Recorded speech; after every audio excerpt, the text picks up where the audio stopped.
பெரிய டாக்டர் சின்ன டாக்டர் 2 பேரும் இன்னைக்கு வந்து சேர்ந்திருக்காங்க.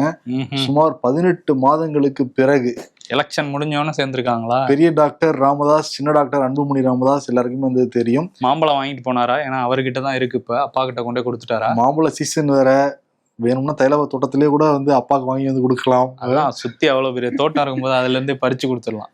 ஆமா, என்ன சொல்லியிருக்காரு ராமதாஸ் அப்படின்னா, மகனை வந்து கட்டி அணைச்சு அப்படியே ஆற தழுவி கண்ணீர்லாம் சிந்திருக்காரு ராமதாஸ்.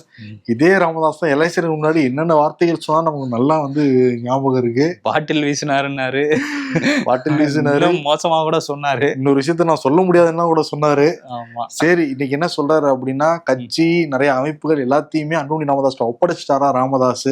என்ன பண்ண போறாரா அடுத்து? நான் ரெஸ்ட் எடுக்க போறேன், உடல் நலத்துல நான் வந்து கவனம் செலுத்த போறேன், நான் என்னெல்லாம் பண்ணணும்னு நினைச்சனோ அது எல்லாமே அன்புமணி பண்ணிக்கிட்டு இருக்காரு அப்படின்னு சொல்லியிருக்காரு இன்னைக்கு ராமதாஸ். அவர் என்னெல்லாம் பண்ணணும் குறிப்பா சொல்லணும்னா, இப்ப இந்த விவசாயிகள் எல்லாத்தையும் ஆர்கனைஸ் பண்ணி ஒரு மீட்டிங் வந்து போட்டாரு.